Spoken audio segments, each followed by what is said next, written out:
শুনছেন স্যার, আমাকে প্লিজ আমার বসের সাথে একবার কথা বলতে দিন। এখান থেকে একবারই ফোন করা যায়, আর সেটা হয়ে গেছে। বাড়ি থেকে কেউ না এলে সারা রাত এখানেই থাকতে হবে। কিন্তু আমি তো বুঝতে পারছি না আমার অপরাধটা কি। দেখেছেন স্যার, ও বুঝতেই পারছে না ওর অপরাধটা কি। আপনারা ওই তো দাদু ভাই। কে আপনারা? আমি দাদু ভাইয়ের না ঋষি গাঙ্গুলির ঠাকুমা, রত্নাবলী গাঙ্গুলি। ওনাকে ছাড়াবার জন্য কি কি ফর্মালিটি করতে হবে আমাদের একটু বলুন। 1 মিনিট, তার আগে আমাকে বলুন তো, আমার নাতিকে এখানে নিয়ে আসা হয়েছে কেন? হ্যাঁ, কোন অপরাধে? আপনার নাতি পুলিশের সাথে মারপিট করেছে, আর পুলিশের সাথে মারপিট করার অপরাধ কি সেটা নিশ্চয়ই আপনি জানেন। মারপিট করে দিল আমার নাতি? কথা নেই বা না, এত বোকা ছেলে তো নয়। নিশ্চয়ই আগে এই তুমি নিশ্চয়ই কিছু বলেছো ওকে। বলো বলো, চুপ করে থাকবে না, বলো। দেখুন, এর মধ্যে অন্য গল্প আছে। আমাকে আর কতবার বলতে হবে? আমি মিথ্যে কথা বলছি না। ফের মন করা গল্প? হ্যাঁ জানেন মাসিমা, ওই সন্ধ্যেবেলা ওই খুন খারাপ এই গলি থেকে হঠাৎ একটা ফোন এলো। তড়ি ঘড়ি গিয়ে দেখি কোথায় কি, না কোনো অচল গাড়ি, না কোনো বিপদে পড়া মহিলা। আর আমাদের সারা পেয়ে ওই বাছাধন তখন কেটে পড়ার তালে। পুলিশের সঙ্গে ইয়ার কি হচ্ছে? হ্যাঁ, এক সেকেন্ড। অচল গাড়ি, মহিলা মানে? আপনার স্ত্রী না গার্লফ্রেন্ড? তাই দিয়ে আপনার কি? আমি মোহর রায়।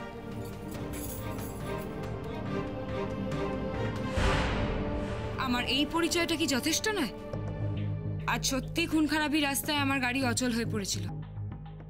আমি ব্রেক অয়েল আনতে গেছিলাম, তখনই বোধহয় উনি আমার গাড়িটাকে দেখেন, আর উনি বোধহয় ভেবেছেন আমি কোনো বিপদে পড়েছি। আমি তো বলছি উনি সত্যি বলছে। এবার তো ওনাকে ছেড়ে দিন। আপনার ভরসায়? হ্যাঁ, আমার ভরসায়। আমরা দুজনে এক জায়গায় কাজ করি, আমি ওনার বস।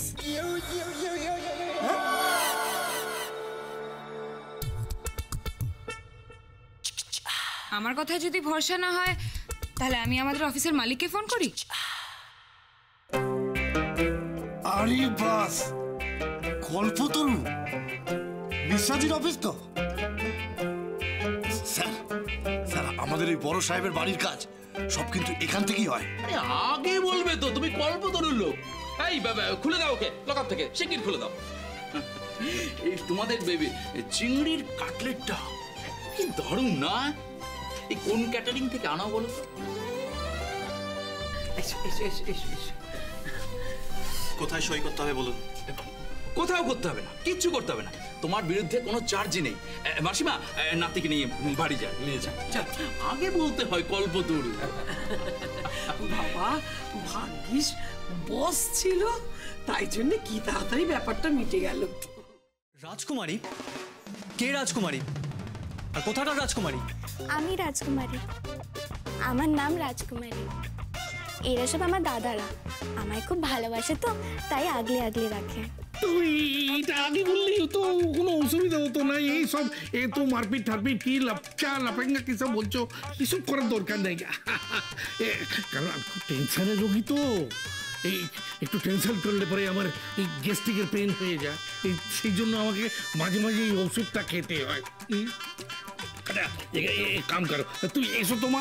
আরে সেই ওকে নিয়ে কথাবার্তা বলো, যাও। হ্যাঁ জিদা, যাও যাও যাও। দাঁড়ান, এখানে কোনো মিটিং হবে না। হ্যাঁ, দেশলাইয়ের খোপের মতো অফিস। রাজকুমারীর কাছ থেকে অন্তত 20 হাত দূরে আপনাকে বসতে হবে। তাহলে চলুন না, আমরা কি ফুটবল মাঠে মিটিং করি? কি?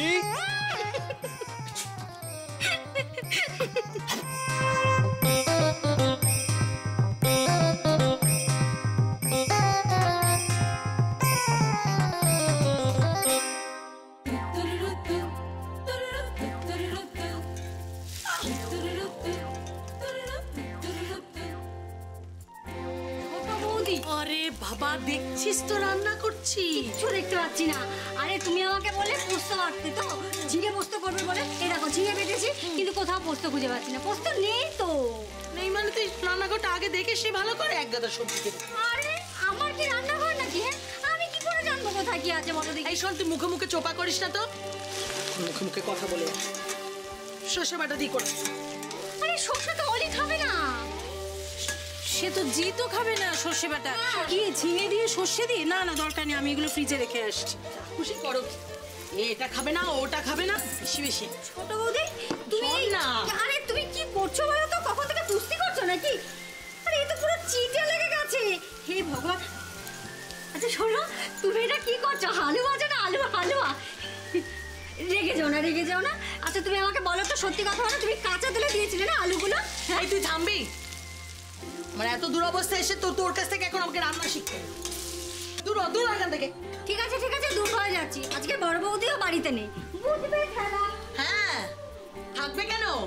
ছোট বৌদিকে তো হেল্প করার বেলায় কেউ নেই। বড় বৌদি ভালোই আছে, নিজের বোনজির বিয়ে নিয়ে মেতে আছে। তার আর কি, এটা সন্ধ্যেবেলা কেনাকাটা করতে যেতে পারতো না? সব সকালে সব রান্নার বোঝা ঘাড়ে চাপিয়ে চললেন উনি। কেন ছোট বৌমা, তোমরা কি সব বাপের বাড়ি থেকে দাসখত লিখে এসছো যে শ্বশুর বাড়িতে এসে শুধু রান্না বান্না করেই একদম 365টা দিন কাটিয়ে দেবে? একদিন কি বল? ছি ছি ছি ছি ছি ছি, রান্নাঘরের কি হাল করে রেখে দিয়েছো? হ্যাঁ, ইস, এটা রান্নাঘর না মাছের বাজার? সরো সরো সরো, আমি রান্না করছি। না না না, কেন কেন? আমি তো বলেছি কালো জিরের কাঁচা লঙ্কা দিয়ে আমি মাছের ঝোলটা করব। তুমি আবার এসছো কেন এর মধ্যে? তুমি যাও, সব হয়ে যাবে, যাও সাবধানে যাও এখান থেকে। একটা দিন বড় বৌমা বাড়িতে নেই, এতগুলো মেয়ে মানুষ রয়েছে আমরা বাড়িতে। ছি ছি, রান্নাঘরের কি হাল! এটা গৃহস্থ বাড়ি না অন্য কিছু, আমার ভাবতেই অবাক লাগছে।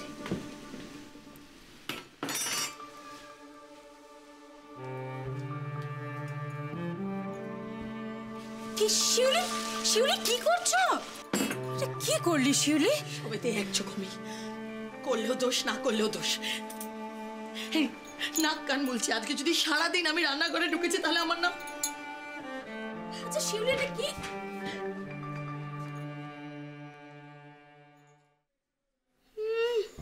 নাচতে না জানি উঠুন বেকা। মাসি আমাকে তুমি বলো তো, বাবা এই আলু নিয়ে এখন আমি কি করব?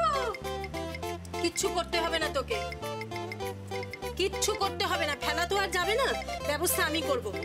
আমি আর মন্টু খেয়ে নেবো। তুই তাড়াতাড়ি আমাকে কড়াইটা মেজে দে তো, রান্নাটা বসাই। আর শোন, একটু কুমড়ো বা বেগুন যা পারিস একটু কেটে দে। তাড়াতাড়ি কর, তাড়াতাড়ি কর, কড়াইটা মাজতে হবে। আর শোন, রান্নাঘরটা একটু পরিষ্কার কর। আচ্ছা দাঁড়া, আমি আসছি। একটা কথা কিন্তু মানতে হবে, বুকের পাটা আছে ঋষিতার। যেভাবে ওই খুনেগুলোদের সামনে রুখে দাঁড়ানো না, টু গুড, একেবারে হিরো নাম্বার 1। শুধু বোকারাই মনে করে যে গায়ের জোরে সব মেটানো যায়। বোকা? আপনি কাকে বোকা বলছেন? আপনাকে? আবার কাকে? ওই লোকগুলো না হয় অসুস্থ, কিন্তু আপনাকে কে বলেছিল ওদের সামনে হিরোগিরি দেখাতে? আপনার যদি কিছু হয়ে যেত তাহলে অফিসকেই তো কম্পেনসেট করতে হতো। কি? আরে বাবা, তোমরা কেন এত ঝগড়াঝাটি করো? যখনই দুজন কথা বলছো তখনই সঙ্গে সঙ্গে ঝগড়াঝাটি চাই চাই চাই চাই আরম্ভ করে দিলে। আরে বাবা, এদেরকে কি করে কাটানো যায় সেই কথা একবার ভাবো। সোচো, সোচনা প্র্যাকটিস করো। এদেরকে অর্ডার ক্যান্সেল করে দাও। কে বলেছে আপনাকে জানলায় গ্রিল বসাতে? কার পারমিশন আপনি এটা করছেন? কারোর পারমিশন দেওয়া তো দরকার নেই। আপনি ভুলে যাবেন না, এটা কিন্তু আমাদের বাড়ি, আর আমাদের যখন যা ইচ্ছা তাই করতে পারি। আপনি বলার কি? না, পারেন না। আপনার যখন যা ইচ্ছে আপনি করতে পারেন না। এই ঘরটা এখন আমি ভাড়া নিয়েছি, আর আইনত এই ঘরটা আমার। সারাদিন কাজ করে এসে এই অত্যাচার। তো বেশ, তো না পোষালে বেরিয়ে যান। আপনাকে তো কেউ মাথার দিব্যি দেয়নি এখানে থাকতে। এখন আমি বুঝতে পারছি আপনার মতলবটা কি। আপনি আমাকে এখান থেকে তাড়াতে চাইছেন তো? যাব না, আমি এখান থেকে কোথাও যাব না।